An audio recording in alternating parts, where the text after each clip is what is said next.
Hey everyone, and welcome. So, you're ready to take your German to the next level, right? To go beyond the basics and start building sentences that sound, well, truly sophisticated? You're in exactly the right place. Today, we're cracking open the B2 Grammar Toolkit, and these are the 10 essential tools you absolutely need to build your fluency. And let's be real for a second. That jump to B2 can feel like a huge leap. I mean, it's where the language really starts getting complex, and it's totally normal to feel a little bit lost with all the new structures. But don't worry, that's exactly why we're here, to break it all down piece by piece. We've laid out our toolkit in 3 main sections. First up, we've got the blueprint. This is all about building those powerful, complex sentences. Then, we're going to fire up the engine, focusing on the verbs and tenses that really drive your meaning home. And to finish it off, we'll add the polish, all those little nuances that make your German sound incredibly refined. All right, let's dive right into part 1, the blueprint. This is where we learn to stop making short, simple statements and start becoming architects of our own language, building these longer, more elaborate sentences that connect ideas in a really smooth way. You know, you can almost think of it like building with Legos. You start with your main piece, your main idea, then you start snapping on other pieces. And what's cool about German is that it has these very specific connector pieces, one for adding a reason, another for a condition, and a different one for a contrast. Getting this structure down is the key to layering your thoughts like a pro. So here's a huge theme you're going to see in B2, taking what you already know and just elevating it.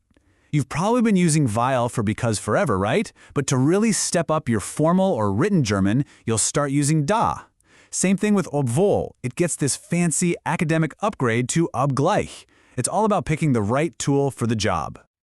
Okay, now for one of my favorite tools for adding rich detail, relative clauses. The real game changer at the B2 level is mastering the genitive, especially this little word, dessen, which means whose.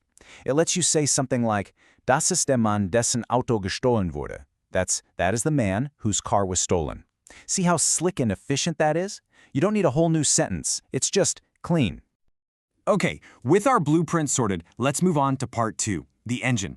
This is the engine room of the language. Verbs are where all the action is, and at the B2 level, they get these amazing new layers of meaning, especially when we start talking about time and voice. This is how you become a master storyteller of the past. To show that one thing happened before another thing in the past, you need a little time machine. It's called the past perfect, or Plusquamperfekt. Just look at this. Nachdem ich Deutsch gelernt hatte, bin ich nach Deutschland gekommen. The had learned part happened first, so it gets the Plusquamperfekt. It makes your stories super clear and chronological.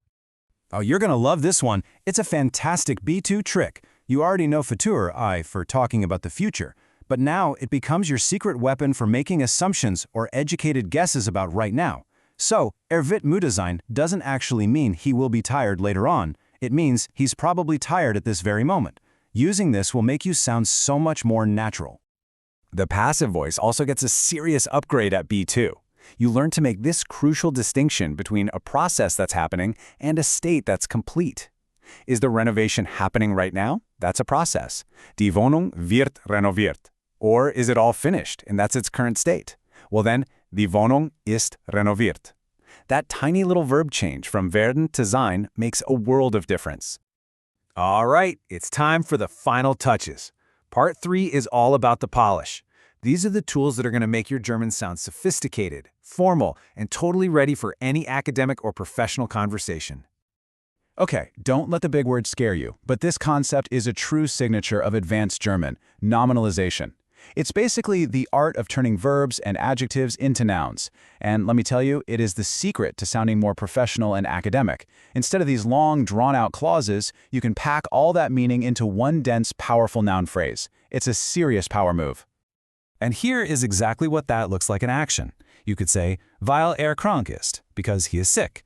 Totally fine. But with Nominalisierung, you can shrink that whole idea down into this sleek little phrase, wegen seiner Krankheit, due to his illness. It's just more direct, more formal, and a dead giveaway that you've leveled up your German.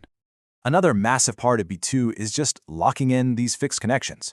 You'll find that some verbs are just stuck together with certain prepositions. There's not always a perfect reason why, it's just how the language works. Things like warten auf or teilnehmen an Honestly, the best way to learn them is just to see them and use them over and over until they become second nature. And yep, you guessed it. It's the exact same deal for adjectives. You're stolz auf something, verantwortlich für something, or interessiert an something.